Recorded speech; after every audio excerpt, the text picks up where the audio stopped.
नमस्कार, मैं सत्या आपके लिए लाया हूं छोटी छोटी कहानियां पुरानों से चुनी हुई, दादा दादी से सुनी हुई और सच्ची घटनाओं पर आधारित कुछ ऐसी कहानियां जिन्होंने विश्व के इतिहास को बदल डाला। इन कहानियों से हम मनोरंजन के साथ साथ कुछ सीखेंगे और सिखाएंगे भी। आज की कहानी है काले सोमवार यानी ब्लैक मंडे की। 1918 के अंत तक पहला विश्व युद्ध समाप्त हो चुका था। पहले विश्व युद्ध की समाप्ति के बाद अमेरिका एक बहुत बड़ी ताकत के रूप में उभर रहा था। 1920 के दशक में अमेरिका में एक अद्भुत खुशहाली का माहौल छाया हुआ था। मोटर कार, एरोप्लेन, रेडियो और सिनेमा जैसे नए नए आविष्कार हुए थे। पूरे देश में माहौल बहुत ही सकारात्मक यानी पॉजिटिव था। न बहुत ज्यादा गरीबी थी न बेरोजगारी। ऐसे माहौल में एक ऐसा मध्यम वर्ग उभर कर आया जिसकी खर्च करने की इच्छा और क्षमता दोनों ही बहुत थी। उपभोक्ता वस्तुएं यानी कंज्यूमर प्रोडक्ट्स और शौकिया वस्तुएं इन लोगों को बहुत हद तक बेची जा रही थी। कंज्यूमरिज्म या उपभोक्तावाद जैसे शब्दों का जन्म इसी समय पर हुआ था। ऐसे सकारात्मक माहौल में नई नई कंपनियां प्रकट हो रही थी जो अपने शेयरों को शेयर बाजार में निकलवाकर अपने आप को फंडिंग कर रही थी।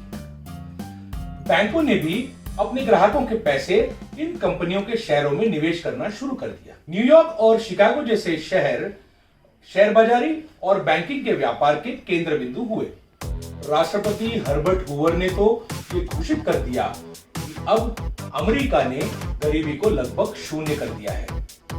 लेकिन हूवर साहब को ये पता नहीं था कि उनकी ये बात कितनी गलत साबित होने वाली थी। सब कुछ जैसे दिख रहा था वैसे कुशल नहीं था।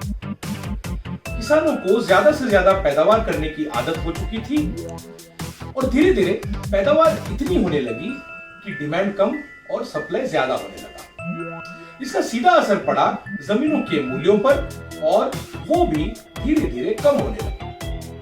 कंज्यूमर प्रोडक्ट्स की भी मांग कम होने लगी। असल में मार्केट बहुत हद तक सैचुरेट हो चुका था। बाहर के देशों ने भी अमेरिकी सामानों पर इंपोर्ट ड्यूटी ज्यादा कर दी। इसकी वजह से सामान बाहर भी नहीं भेजे जा पा रहे थे। अमेरिका में वस्तुओं और सामान की भरमार लग गई और उनके दाम धीरे धीरे कम होने लगे।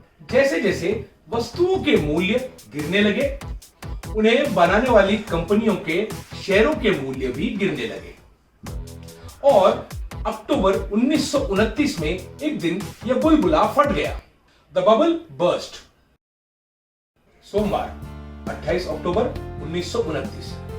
इस दिन अमेरिकी निवेशकों ने अपने शेयर बेबसी में बेचनी शुरू कर दी और अमेरिका का शेयर बाजार एक निर्बाध गिरावट में यानी फ्री फॉल में चला गया। एक ही दिन में निवेशकों का लगभग 30% धन लुट गया। यह दिन काला सोमवार यानी ब्लैक मंडे के नाम से जाना जाता है। 1932 तक अमेरिकी शेयर बाजार लगभग 90% गिर चुका था। बैंक और व्यापारी कंगाल हो चुके थे। बेरोजगारी चरम सीमा तक पहुंच चुकी थी। 3 साल में बेरोजगारों की संख्या 15 लाख से लेकर 1.25 करोड़ तक पहुंच चुकी थी। करोड़ों लोगों ने अपना सब कुछ खो दिया।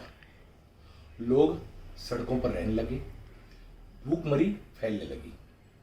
लोग इतने बेबस और असहाय हो गए कि अपने बच्चों को ऐसे ही रास्ते पर छोड़कर चले जाने लगे। अमेरिका ने यूरोप के बैंकों को दिया हुआ कर्ज वापस मंगवाया। अब सिर्फ अमेरिका ही नहीं, पूरी दुनिया में एक महामंदी यानी एक डीप रिसेशन छा चुका था। इस महामंदी से उभरने में पूरी दुनिया को लगभग 10 साल लग गए। इस मार्केट की गिरावट के बाद बैंकों के कानून बदल गए। बैंक डिपॉजिट्स इंश्योर होने लगे। बैंकों पर अपने ग्राहकों के पैसे शेयर बाजार में लगाने की रोक लगा दी गई। शेयर बाजार में निवेश के लिए अलग से इन्वेस्टमेंट बैंक्स बन गए। ब्लैक मंडे ने लगभग बैंकिंग की परिभाषा बदल दी। इस महामंदी से सबसे बड़ा बदलाव शायद यह आया कि लोग शेयर बाजार में निवेश को लेकर सतर्क और जागरूक हुए। आज इस महामंदी को लगभग 90 वर्ष बीत चुके हैं। फिर भी कहीं न कहीं आज भी शेयर बाजार में निवेश को लेकर सतर्कता की जरूरत दिखाई दे रही है। इसलिए सोचें, समझें, गहरी जानकारी लें और कंपनियों पर गहरा अभ्यास करें और फिर ही शेयर बाजार में निवेश करें, ताकि हमें फिर से कोई महामंदी न देखनी पड़े। आप मुझे सब्सक्राइब कीजिए और मैं आप तक नई नई कहानियां पहुंचाता रहूंगा। अगर आप सब्सक्राइब कर चुके हैं तो बेल आइकन दबाएं ताकि नई नई कहानियों की नोटिफिकेशंस आप तक पहुंचे।